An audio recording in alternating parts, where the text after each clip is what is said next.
জান্নাতীদের মনের মধ্যে একটা দুঃখই থাকবে।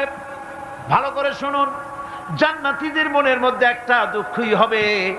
তারা মনে মনে চিন্তা করবেন, আফসোস করবেন, আহারে যদি দুনিয়ায় বসে অমুক সময় বাসে বসেছিলাম, আজে বাজে চিন্তা করেছি, বাড়ির ড্রয়িং রুমে একা একা বসে বসে আজে বাজে চিন্তা করেছি, অমুক অমুক সময় খেলাধুলায় কাটাইছি, এই সময়গুলিতে যদি সুবহানাল্লাহ, আলহামদুলিল্লাহ, লা ইলাহা ইল্লাল্লাহ, আল্লাহু আকবার এই তাসবিহ যদি পড়তাম, জিকির আজগার করতাম, জান্নাতের ভিতরে আরো নিয়ামত লাভ করতে পারতাম।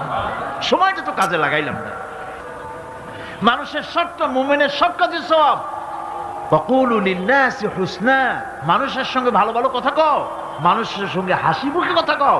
একজনের সাথে হাসি মুখে কথা বললেন, আপনার একটা সদকা দেওয়ার মতো সমান সওয়াব আমলনামায় লেখা হয়ে গেল।